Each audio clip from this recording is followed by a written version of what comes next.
सभी बच्चों को मेरा नमस्कार।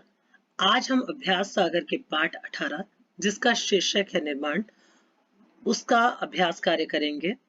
निर्माण में दो उपविषय दिए गए हैं, अलंकार एवं अपठित काव्यांश। तो आइए सबसे पहले शुरू करते हैं अलंकार की पुनरावृत्ति। प्रश्न नंबर 1, नीचे दी गई पंक्तियों को ध्यान से पढ़िए। कविता के कुछ अंश हमें दिए गए हैं। क भाग में नीड़ का निर्माण फिर धूली धूसर बादलों ने, मोहनी मुस्कान फिर घोर गर्जनमयी गगन के, एक चिड़िया चोंच में तिनका। तो कुछ एक शब्द हमें इस तरह के दिए गए हैं जिन शब्दों में पहला वर्ण हमें एक बराबर दिया गया है। जैसे हम पहली पंक्ति में फिर शब्द को देखते हैं तो फ की पुनरावृत्ति है। फ शब्द बार बार आ रहा है। फ अक्षर की इस पुनरावृत्ति को अनुप्रास कहते हैं। तो जहां ऐसे वर्णों की आवृत्ति होती है वहां अनुप्रास अलंकार कहलाता है। धूली धूसर में ध वर्ण की आवृत्ति है। मोहनी मुस्कान में म वर्ण की आवृत्ति है क्योंकि प्रथम वर्ण बराबर है। घोर गर्जनमयी गगन में गर्जनमयी और गगन का पहला वर्ण समान है। एक चिड़िया चोंच में तिनका, एक चिड़िया, चिड़िया में च और चोंच में च दोनों वर्ण समान है। वर्ण का अभिप्राय है अक्षर। अब इन पंक्तियों में से मोटे काले शब्दों में जिस वर्ण की आवृत्ति हुई है उसे लिखिए। तो पहला जो हमारा वर्ण है वो है फिर। फ वर्ण फिर शब्द में पहली पंक्ति में हमें फ वर्ण की आवृत्ति दिखाई दे रही है। दूसरी पंक्ति में ध वर्ण की आवृत्ति है। तृतीय पंक्ति में हमारे पास म वर्ण की आवृत्ति है। जो प्रथम पंक्ति है उस पंक्ति में न वर्ण की भी आवृत्ति है और फ वर्ण की भी आवृत्ति है। नीड़ में न, निर्माण में न। तृतीय पंक्ति में म वर्ण की आवृत्ति है मोहनी और मुस्कान में, और चौथी पंक्ति में ग वर्ण की आवृत्ति है। पांचवी पंक्ति में चिड़िया और चोंच में च वर्ण की आवृत्ति है। इस तरह यहाँ अनुप्रास अलंकार है क्योंकि हर एक पंक्ति में दो शब्दों की जो समान है उन दो शब्दों में प्रथम वर्ण जो है वो बराबर है। जहां एक ही वर्ण की आवृत्ति एक से अधिक बार होती है वहां अनुप्रास अलंकार होता है। ये अनुप्रास अलंकार की पहचान है। प्रश्न नंबर 2, नीचे दी गई पंक्तियों में यमक अलंकार स्पष्ट कीजिए। कुछ पंक्तियां हमें दी गई हैं और उसमें हमें कहा गया है कि यमक अलंकार को स्पष्ट करें। पहली पंक्ति क भाग में है, कबीरा सोई पीर है जो जाने सब पीर। यहाँ पीर शब्द दो बार प्रयोग हुआ है और दोनों का अर्थ भिन्न है। जहां जिस पंक्ति में इस प्रकार हो कि शब्द समान दिए गए हों पर दोनों का अर्थ भिन्न हो वहां हमारा यमक अलंकार होता है। ये यमक अलंकार की पहचान है। तो आइए स्पष्टीकरण करते हैं इसका। इस पंक्ति में पीर शब्द के दो अर्थ हैं। कबीरा सोई पीर है, जो पहला पीर है उसका अर्थ है फकीर या साधु और दूसरी पीर का अर्थ है पीड़ा, इसलिए यहाँ यमक अलंकार है। इसका भाव है कि कबीर जी कहते हैं कि वही फकीर है, वही सज्जन है जो दूसरों की पीड़ा को जानता है। ख भाग में कहे कवि वेनी, वेनी व्याल की चुराई लीनी। इस पंक्ति में वेनी शब्द के दो अर्थ हैं। पहला अर्थ है कवि बेनी प्रसाद और दूसरा अर्थ है चोटी। कवि बेनी प्रसाद जी कहते हैं कि बेनी बेयाल की चुराई लेनी। ऐसा लगता है कि बेयाल की सांप की जो वेनी है अर्थात उसका शरीर जो काला है वेनी की तरह, उसको चुरा लिया गया है। एक चोटी के साथ उसकी तुलना की गई है। इस प्रकार दोनों शब्दों का अर्थ भिन्न होने के कारण यहाँ यमक अलंकार है।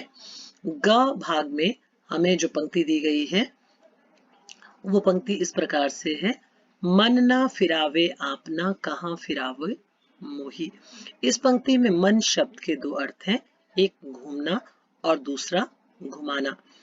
इस पंक्ति में मन के लिए फिरावई, फिरावई का मतलब मन का घूमना अर्थात मन को घुमाना, अपने विचारों को परिवर्तित करना। कहाँ फिरावई मैया, और दूसरा अर्थ फिरावई का अर्थ है घुमाना, माला को घुमाना। तो इस पंक्ति में यमक अलंकार है क्योंकि मन के लिए यहाँ फिराना शब्द घूमना किया गया है कि मन के विचारों को परिवर्तित करना, और दूसरा घुमाना है यहाँ माला का घुमाना। जब एक ही शब्द दो या दो से अधिक बार आए और उसका अर्थ प्रत्येक बार भिन्न हो, उसे यमक अलंकार कहते हैं। प्रश्न नंबर 3, नीचे दी गई पंक्तियों में श्लेष अलंकार स्पष्ट कीजिए। क भाग, जो रहीमन गति दीप की कुल कपूत गति सोए, बारे उजियारो करे बड़े अंधेरो होय। तो इस पंक्ति में दीप शब्द हमारा 2 बार प्रयोग हुआ है। इसके 2 अर्थ हैं, एक अर्थ दीपक है और दूसरा कुलदीप। कुलदीप का अर्थ है कुल का पुत्र। कुल कपूत गति सोए, कपूत का अर्थ है बुरा पुत्र, तो दूसरा अर्थ पुत्र से है अर्थात संतान से है। इसलिए इस पंक्ति में श्लेष अलंकार है क्योंकि अर्थ भिन्न होने पर भी वह अर्थ आपस में जुड़ा हुआ है। जो रहीम गति दीप की, कवि रहीम जी कहते हैं कि जिस प्रकार दीपक की वह दशा होती है या गति होती है, कुल कपूत गति सोए, वैसी ही दशा कुल में कपूत या बुरा पुत्र पैदा होने पर होती है।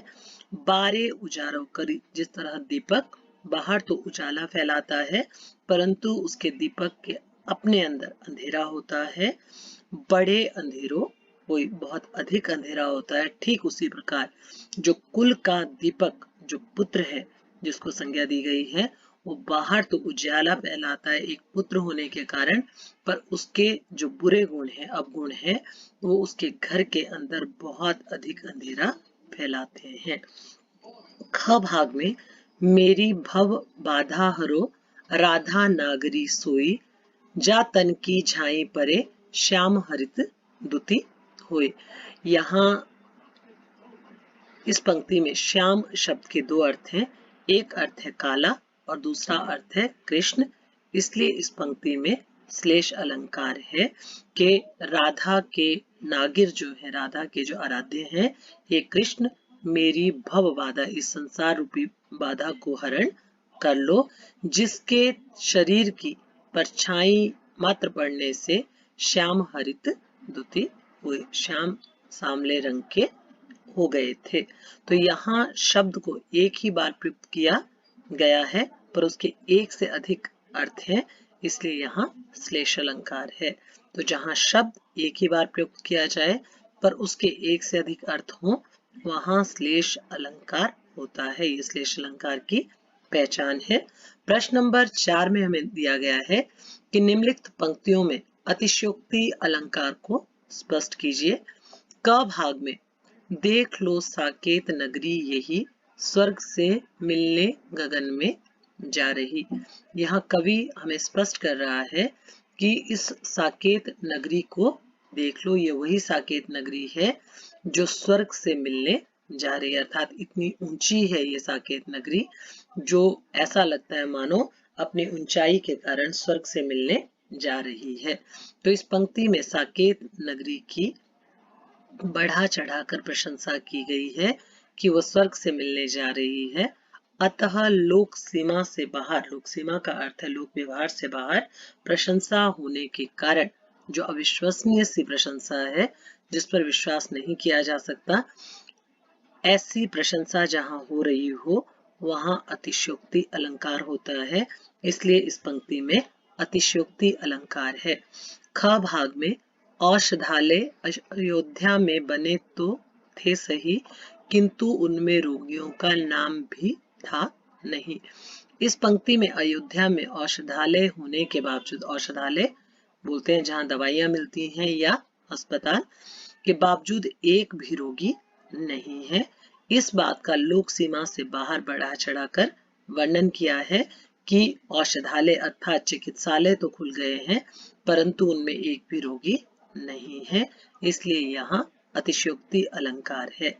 जहाँ किसी बात को इतना बढ़ा चढ़ाकर कहा जाए अथवा किसी की प्रशंसा इतनी बढ़ा चढ़ाकर की जाए कि वो लोक सीमा से बाहर हो, वहाँ अतिशयोक्ति अलंकार होता है। प्रश्न नंबर 5, निम्नलिखित पंक्तियों में उत्प्रेक्षा अलंकार स्पष्ट कीजिए। क भाग में ले चला साथ में तुझे कनक, ज्यों भिक्षुक लेकर स्वर्ण कनक। तो यहाँ जो कनक शब्द हमें दिया गया है उसके जो अर्थ हैं वो इस प्रकार से दिए गए हैं कि जिस तरह मैं तुझे, हे कनक, हे स्वर्ण, मैं तुझे इस तरह लेकर जा रहा हूं, कवि कहता है। जिस प्रकार एक भिक्षुक या मांगने वाला जो सन्यासी है वो सुनहरी कनक को, कनक का अर्थ फसल से है यहाँ, लेकर जाता है।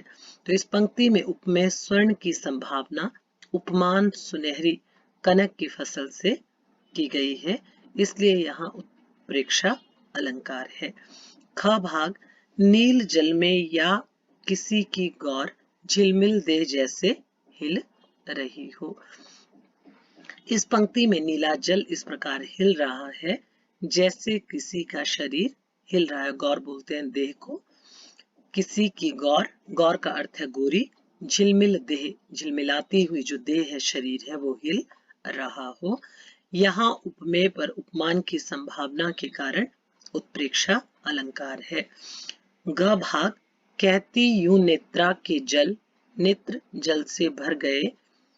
कहती यूं उत्तरा के नेत्र जल से भर गए। हिम के कणों से पूर्ण मानो हो गए पंकज नए। उत्तरा के नेत्रों को हिम कणों से पूर्ण कमल की तरह माना गया है कि जब उत्तरा कह रही थी तो उसकी आंखें आंसू से इस तरह भर गई जैसे हिमकण, बर्फ के जो कण हैं, वो उससे पूर्ण मानो पंकज नए हो गए हो। तो यहाँ आंखों को कमल की संज्ञा दी गई है।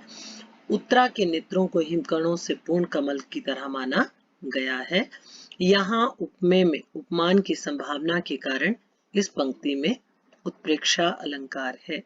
जहाँ रूप गुण आदि की समानता के कारण उपमेय में उपमान की संभावना या कल्पना की जाए तथा मानो, मनो, जनु, जानो, जनहु, ज्यों, मनु आदि शब्दों का प्रयोग किया जाए, वहां उत्प्रेक्षा अलंकार होता है। ये उत्प्रेक्षा अलंकार की पहचान है। प्रश्न नंबर 6, इसमें एक काव्यांश हमें दिया गया है जिसको पढ़कर हमने इस पर आधारित प्रश्नों के उत्तर देने हैं। तो आइए सबसे पहले कठिन शब्दों को रेखांकित करते हैं। सामने कोहरा घनाया, कोहरा का अर्थ है जो कोहरा होता है, धुंध होती है। और मैं सूरज नहीं हूं, कभी कहते हैं कि मैं सूरज नहीं हूं। उजाला फैलाने वाला सूरज मैं नहीं हूं। सामने बहुत घनी धुंध है। क्या इसी एहसास में जीऊं या जैसा भी हूं नन्हा सा एक दिया तो हूं। क्या मैं अपने मन में इसी विचार के साथ जीता रहूं कि मैं सूरज नहीं हूं और न बन पाऊंगा। मैं तो एक नन्हा सा दिया हूं, एक छोटा सा दिया हूं। क्यों ना उसी की उजास में जीऊं, क्यों ना मैं उसके प्रकाश में जीऊं। प्रश्न करते हैं। हर आने वाला क्षण मुझसे यही कहता है कि क्या मैं ये निराश होकर जीऊं कि मैं सूरज नहीं हूं, मैं एक नन्हा सा दिया हूं, या इसी आशा के साथ जीऊं कि मैं सूरज नहीं हूं और एक छोटा सा दिया हूं, इसी के उजाले में जीऊं जो मेरे पास है। प्रत्येक आने वाला, हर का अर्थ है प्रत्येक, क्षण जो पल है, मुझसे ये कहता है, कवि कहते हैं, अरे भाई तुम सूरज तो नहीं हो और मैं कहता हूं कि तुम सूरज तो नहीं हो जो तुम सूर्य की तरह इच्छा कर रहे हो। ना सही सूरज, तो कवि कहते हैं कि मैं सामने से उसको एक सकारात्मक उत्तर देता हूं कि मैं सूरज नहीं हूं, बहुत अधिक प्रकाश फैलाने वाला सूरज तो नहीं हूं, पर एक नन्हा सा दिया हूं। जितनी भी है लौ मुझ में, जितना भी मुझ में उजाला है, प्रकाश की जो लौ है, उसे लेकर जिया तो हूँ, निराश तो नहीं हुआ हूँ कि मुझ में अधिक नहीं, अगर कम है तो मैं उसी कम शक्ति के बल पर जिया हूँ। कम से कम मैं उनमें तो नहीं जो चांद दिल के बुझाए बैठे हैं। कवि स्वयं को आशावादी कहते हैं और कहते हैं कि मैं कम से कम ऐसे व्यक्तियों में तो नहीं हूँ जो अपने दिल के अंदर जो चांद है, अर्थात जो आशा रूपी चांद है, उसको भी बुझाकर बैठे हैं। हर रात को अमावस बनाए बैठे हैं कि प्रत्येक रात को वो निराशा में ढले हुए हैं। हर रात को उन्होंने अमावस बना लिया अपनी निराशा के कारण। उड़ते फिर रहे थे जो जुगनू आंगन में उन्हें भी मुट्ठियों में दबाए बैठे हैं। कवि कहते हैं कि मैं उन व्यक्तियों से तो अच्छा हूँ जो आंगन में प्रकाश के जुगनू रूपी जो उम्मीद थी, उस उम्मीद को भी अपनी मुट्ठियों में दबाए बैठे हैं, और निराशा के घेरे में जिन्होंने अपने आप को झोंक दिया है, अर्थात अपनी कमियों के कारण वे केवल मात्र स्वयं को क्या करते हैं, निराश करते हैं। उस कम में वो जीना नहीं चाहते और अधिक प्रकाश सूर्य की तरह प्राप्त नहीं कर पाते हैं। ये इस कविता का भाव है। तो प्रश्न नंबर क हमें दिया गया है, कोहरा और दिया किसके प्रतीक है? कोहरा अंधेरे का और दिया उजाले का प्रतीक है। ख भाग, जो चांद दिल के बुझाए बैठे से क्या तात्पर्य है? जो अपनी इच्छाओं और आशाओं को दिल में छिपाए रखते हैं। उड़ते हुए जुगनुओं से क्या तात्पर्य है? जो कमी होने पर भी निरंतर आगे बढ़ते हैं, क्योंकि जुगनू बहुत छोटे छोटे होते हैं, तो इसलिए यहाँ कमी की ओर संकेत दिया है जुगनू के माध्यम से। जुगनुओं को कौन मुट्ठी में दबाए बैठा है? हिम्मत और साहस से हीन व्यक्ति जुगनुओं को अपनी मुट्ठियों में दबाए बैठे हैं। यह नंबर पे, इस काव्यांश से हमें क्या संदेश मिलता है? हमें काव्यांश से यह संदेश मिलता है कि हमें साधनों के अभाव के कारण जीवन में हार नहीं माननी चाहिए। इस तरह हमें इस काव्यांश के प्रश्न उत्तर के माध्यम से ये स्पष्ट होता है कि जो हमारे पास है उसमें ही हम खुश रहें, आशावादी बने रहें। अधिक पाने की इच्छा में जो हमारे पास है उसको भी गवाकर निराशा भरा जीवन व्यतीत ना करें। यह संदेश इस काव्यांश के माध्यम से कवि ने हमें दिया है। तो निर्माण के अभ्यास सागर का ये कार्य इस वीडियो के माध्यम से मैंने आपको हल करके दिया है। आशा करती हूँ कि आपकी शिक्षा में ये मददगार सिद्ध होगा। सबसे पहले मेरे इस चैनल को सब्सक्राइब करें और नोटिफिकेशन बटन अवश्य दबाएं, ताकि जितने भी वीडियो मैं अपलोड करूं नए, वो आपकी शिक्षा में सहायक हों। इसी आशा के साथ कि आप मेरे चैनल को इसी तरह पसंद करते रहेंगे और मैं आपकी शिक्षा में मददगार रहूंगी अपने इस चैनल के माध्यम से। अपनी वाणी को यही विराम देती हूँ। नमस्कार।